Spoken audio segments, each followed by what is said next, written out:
Good morning, everybody. Welcome to Working Horses with Jim.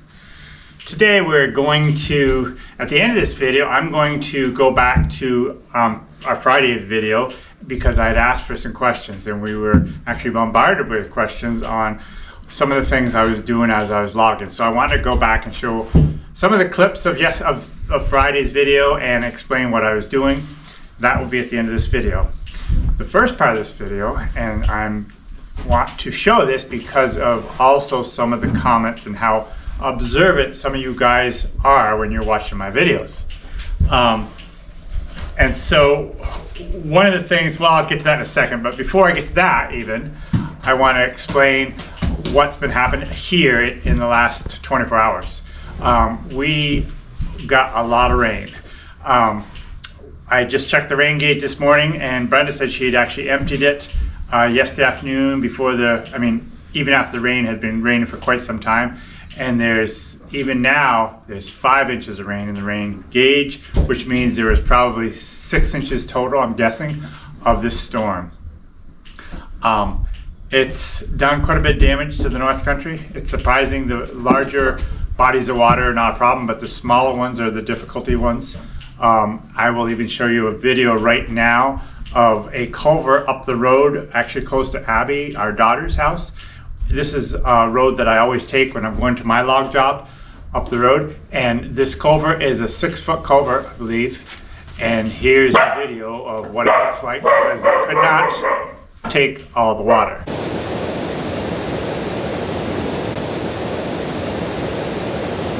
So also, I have 2 more pictures of just right here on the farm, the water, and how much water there was. It was pretty bad.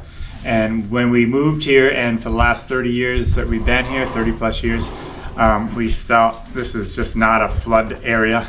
Well, we were proved wrong yesterday. It definitely did some flooding.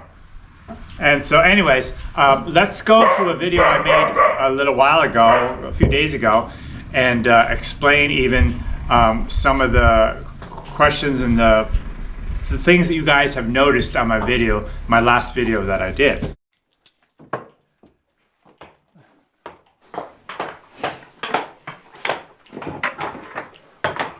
Well, folks, it is time. Time we've all knew would be coming at one point or another. And here we have Baron. He is our 5-year-old Suffolk punch. And he is turning into quite a good horse. And I'm going to do something that some of you guys are not going to be happy about. But it is time. See that nice mane? It's coming off. And I have reasons for this. So, most of my horses that are working have a roach mane. There's several reasons why I do that. A lot of it is just because of ease of maintaining the horse.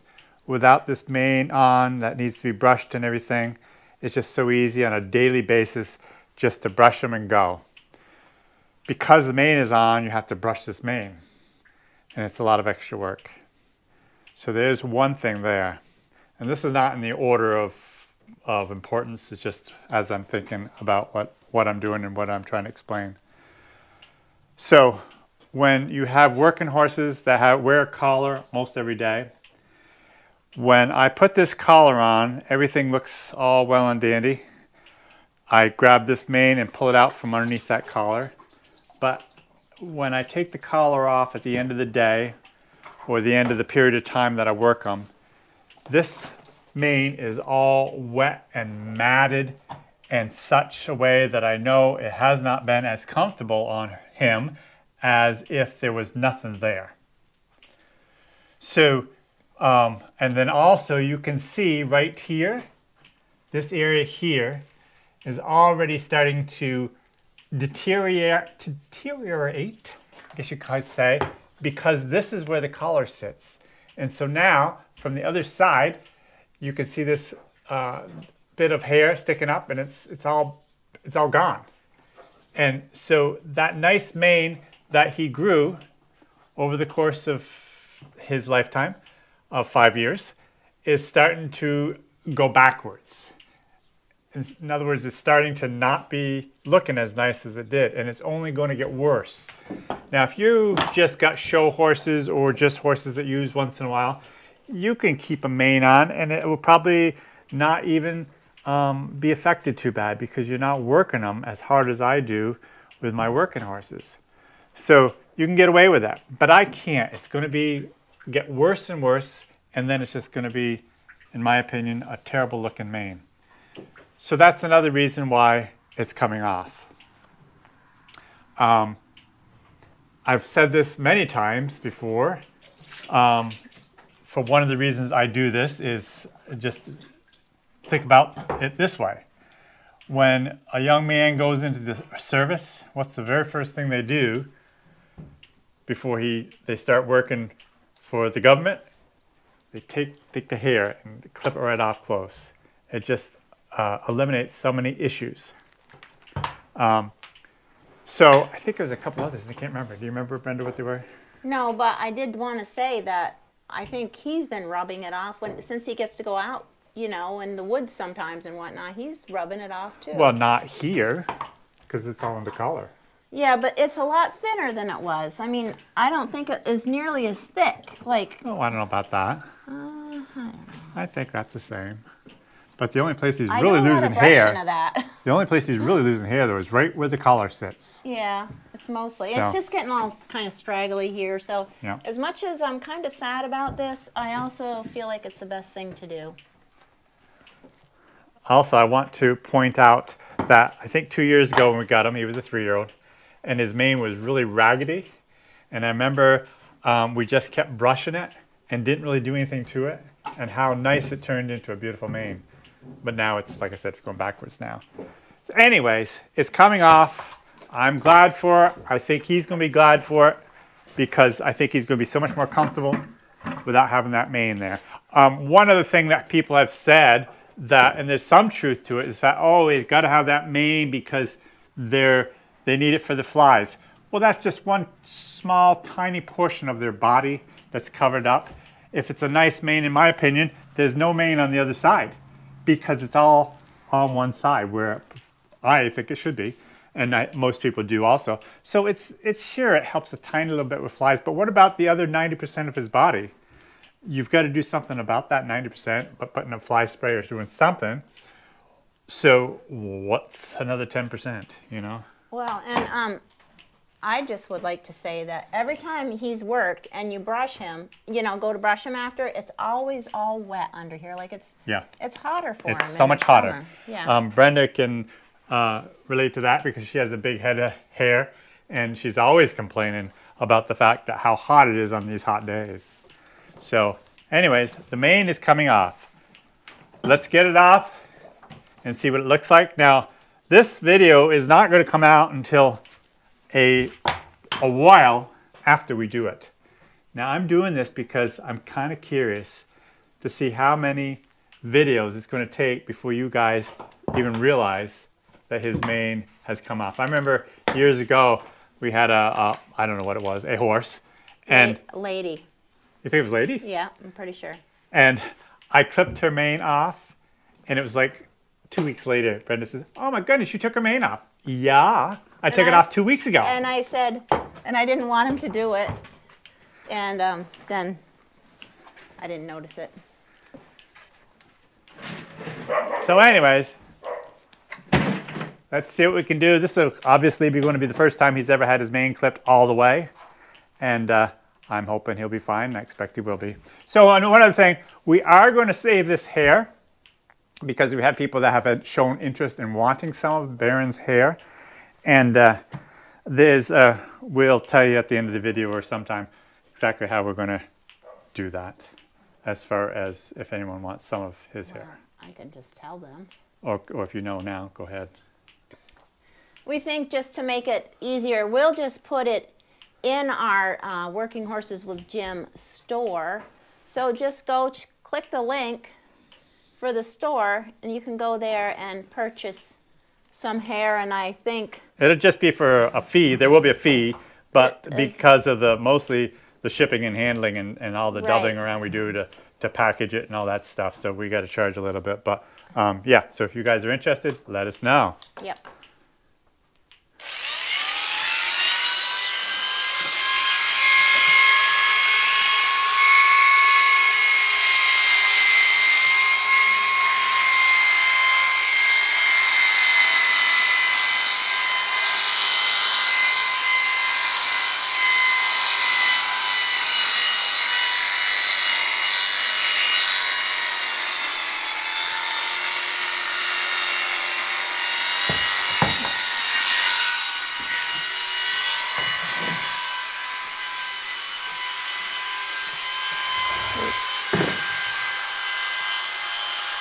Hey, wait, don't, oh no, don't even, let me pick it up, as you take it off, give it to me instead of letting it drop on the ground. All right, set that in the pile. We'll get some better stuff here.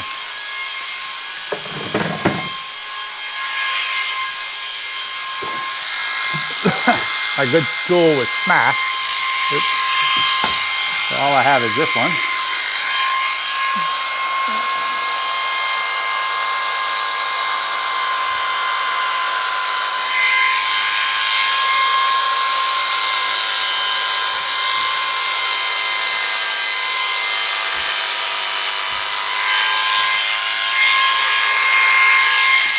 Yeah, that's all we need to say.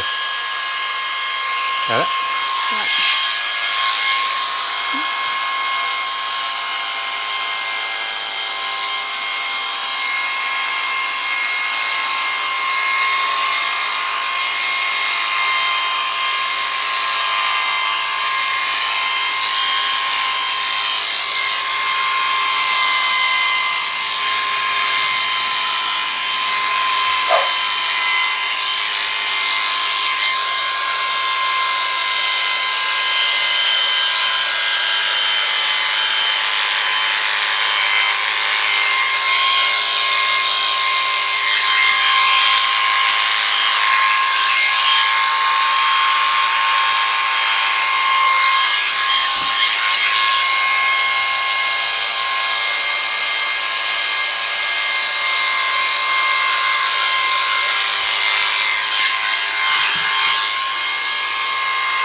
Need a little more work over there, does it?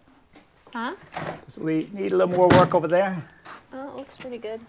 There we go. Yay.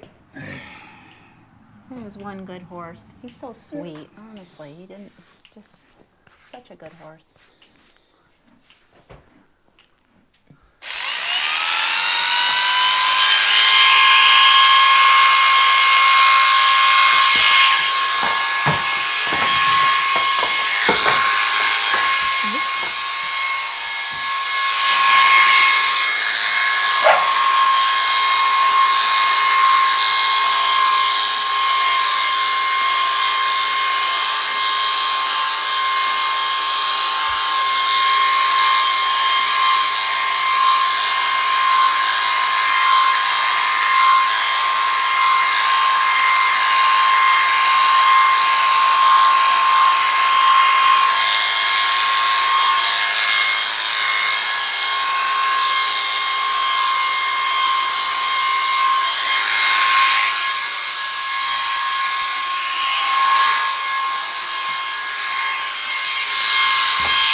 What do you think, Barry? Well, there we have it. Root straight down to nothing. So we're kind of curious here in the next couple weeks if people realize even that I cut his mane.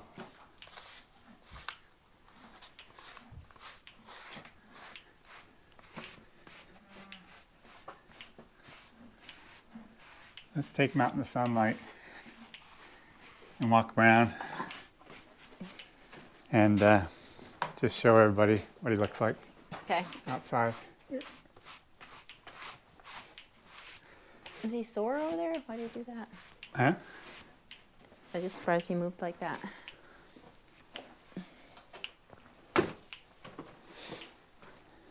What do you think, Bear? Feel lighter?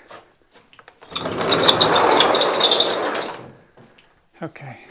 Didn't really do the best job but I guess it's okay. Yep. I'll tell you a story about Jim and using the clippers. We used to have this dog that needed to be clipped in the summer named Manny. He had long hair. And poor Manny got so hot in the summer that we would clip him. Jim used the horse clippers on him. Manny didn't like that too much. But Okay. did the neighbor ever laugh every time he saw that dog? Okay. It was a pretty poor job, I must admit. But Barry, you look pretty sharp.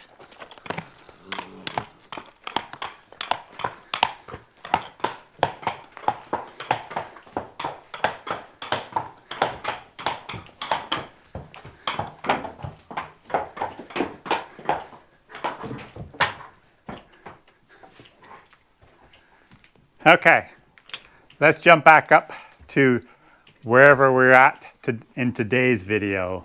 Video is actually go through some of these questions that were asked, and I'm going to go to some of these clips so I can explain better about the question and the answer. So let's do that right now.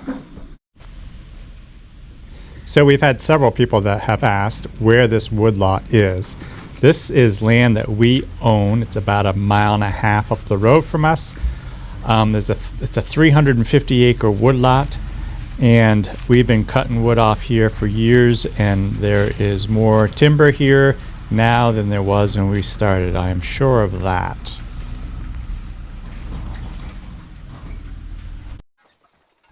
So in this video, I'm using Bill and Barron, and people have asked, how has Barron been doing, and what are some of the things he needs to get better at? Well, I must say he's been doing extremely good in most everything he does, basically everything he does.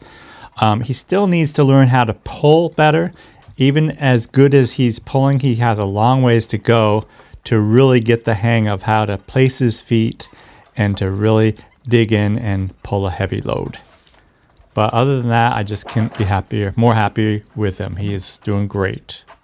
So somebody also asked how I'm holding my lines right here at this moment.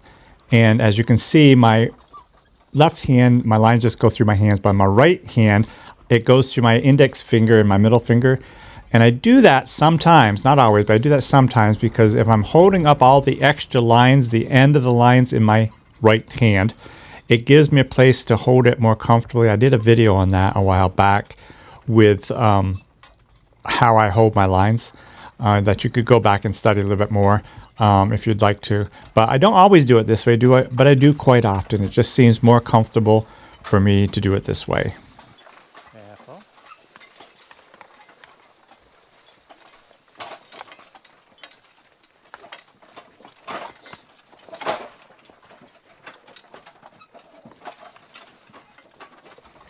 So here we're coming into one of the pine plantations that are on this piece of property. There are 5 different pine plantations here, and this particular pine plantation has been a real interesting and difficult one to know how to thin. I have thinned it 2 different times now in the past 30 years, and it just does not grow very good in here. It's very sandy soil, and it has a lot of red rot. So I've come to the conclusion at this stage that my best bet is just to cut basically everything out of it. I'm trying a few different things, but mostly I'm clearing it all out of here because you just can never tell which of the pines are good and which of them have already got red rot started in them. So I feel it's better to just get rid of them all at this time. The very center of this lot, I'm actually going to experiment a little bit more and cut it really, really heavy, but still leave some of the very best trees here, and maybe they will survive and not have red rot. The red pine that is in here is just not affected by the red rot, and so I'm leaving some of that in. As you can see right here in this section, there's a kind of a couple rows of red pine that I'm going to leave here, and I think they'll be fine, except for I'm concerned with blowdown with some heavy winds, if that's all that's here. Just a little bit. Oh.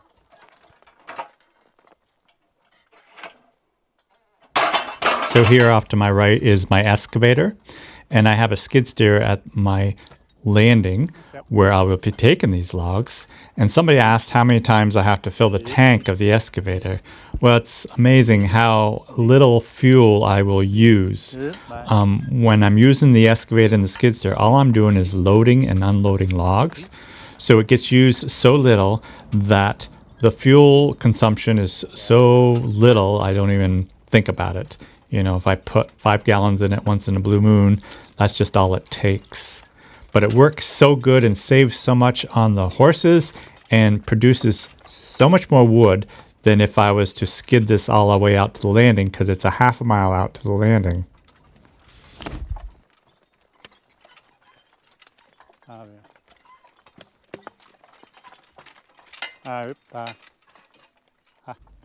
A few people have asked if and when I was going to start putting Earl and Duke into the woods. Well, if you had seen it, I actually used Earl a little bit with Bill back home cutting some firewood and skidded out with him.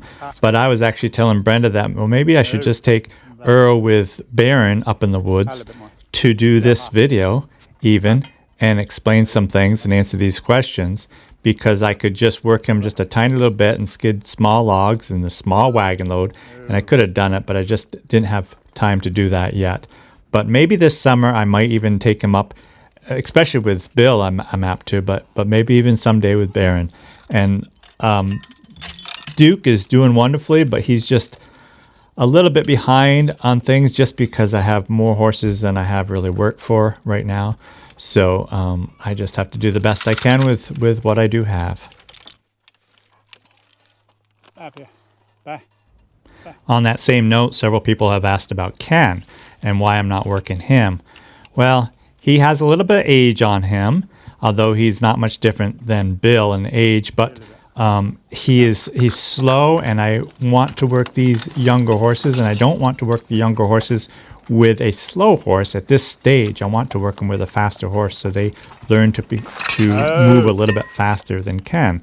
And so that's why Ken's not getting used too much. So I guess we could say that he's on semi-early retirement, but there's still plenty more work that he's going to be able to do. So on this log right here, you can see I'm hitching onto this one log. Well, this is the second log of the tree.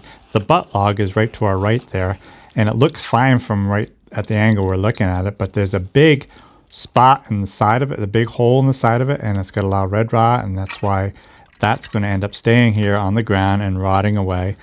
People have asked about why don't I use this for firewood, the stuff that I can't use for logs. Well, I could and I would if it was right at home, but to truck this stuff all the way home, it's just not worth it. I can get easier firewood to put through my outdoor wood furnace than this, and better quality than this. Pine does not make very good firewood at all. But it could be used for firewood, but I'm just not willing to take the time to haul it all the way home to use it.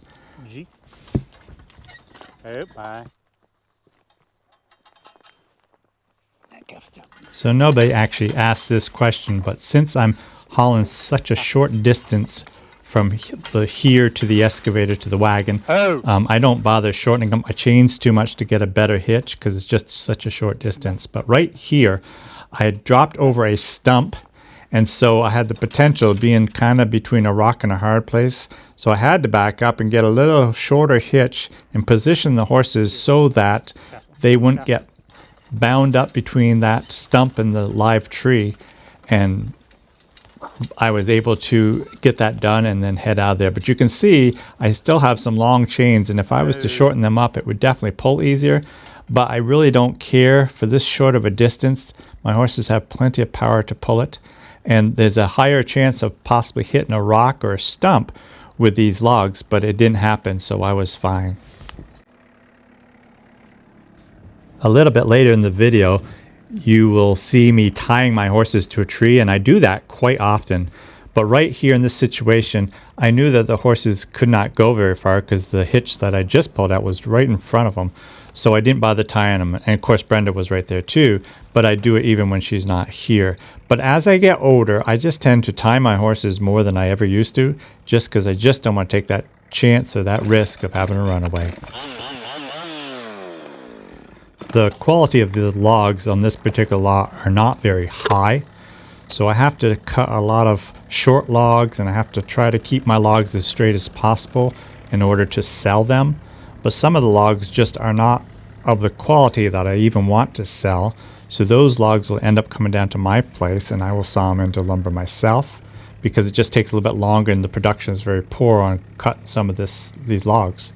This right here is a situation where I decided to try to get an 8-foot log, and the small end was just fine, but the butt end of this particular log goes right into this prong, right into the crack of the prong, and so I decided I can just cut it off in such a way that I can use it.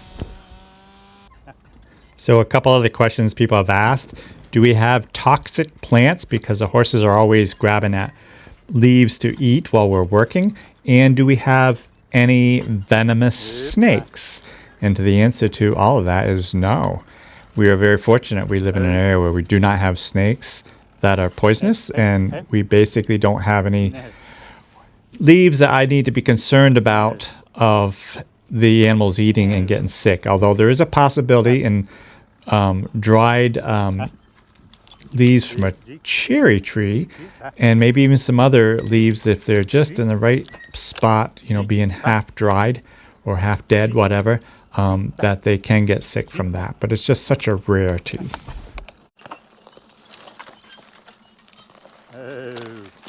Oh boy. So these two trees are a couple of small tamarack or larch trees that I just happen to be in the area where I'm clearing all the pine out. And so these will be taken down to my sawmill, and we'll make 6x6s out of these for people that want them for posts. When I first decided to clear this piece of property, I was kind of hoping the pine would grow back, and we actually planted some pine saplings, and a few of them took, but not that many. But I think this land is such that the hardwoods are going to come in, and that's okay because this area grows some beautiful hard maple. So it's going to take a long time for it to grow, but I think it's probably the best for this land. Bye. I'll just be edited. Bye. Bye. Oh. Hey. So somebody was very observant and noticed on my evener I have it set so Baron has the easier end of the evener. And this is the way I like to start my colts. The older horse has a lot harder pull because he's more mature and can pull better. And Baron will learn to pull better, and then eventually we'll be able to set the evener even so they're both pulling the same amount. But right now he's still in a learning time, and he's come along so good, but he still has more to learn when it comes to pulling.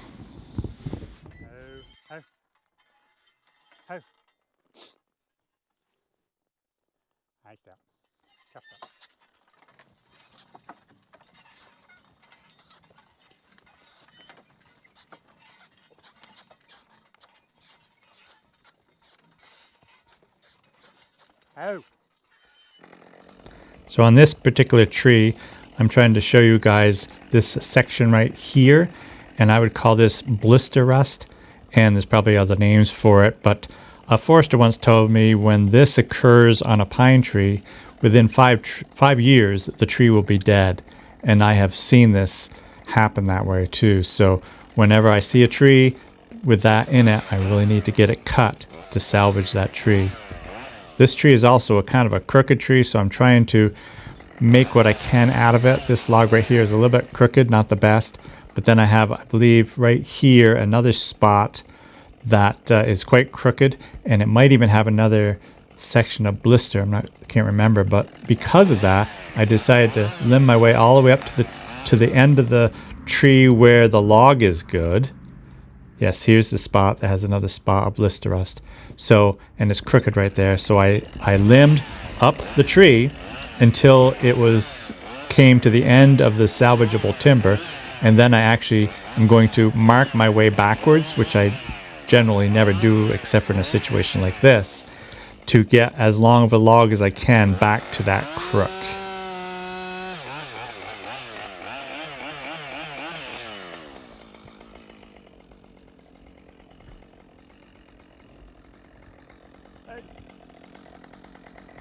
So I measure back up to this point here, and we're going to cut the log right there. And there's this section of about 3 feet in between those two marks that will be thrown away, and that will not go into lumber. I'm going to put this armor down. As I put down this tree, I think of another question somebody asked, and that was, has Skippy ever gotten into trouble in the woods with a skunk or anything like that, or porcupine? And the answer to that is no, not yet. And we hope it doesn't happen. So here's a butt log that's showing a little bit of red rot right here. But down at the other end, it's showing a lot of red rot. I was able to take my crayon even and show at the small end the red rot, so you can see how big of an area it is that's red rot, which is no good. I really hate it when a tree, you cut it down and it has little to no red rot at the butt, then you go up partway in the tree and you got a lot of red rot. It's very frustrating when that happens, because if it's right at the butt of the tree, you can just keep butting it off till it gets clean. But when it's clean at the butt and that red rot doesn't happen till partially up the tree, it's very hard to do anything with it. So we're getting this strapped on, and on the right hand side of the wagon you can see the white pine is there. On this left hand side is the tamarack that is going down to my landing, 2 different species.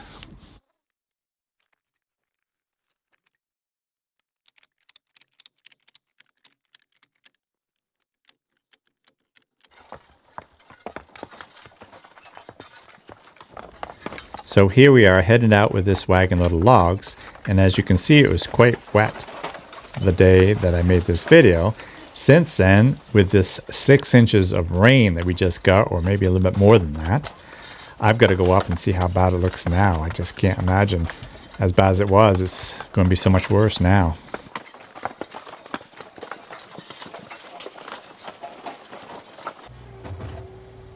So here we are down at the landing, and the tamarack logs that I have will be coming down to my place, my mill, so I'm putting them on this side of the landing.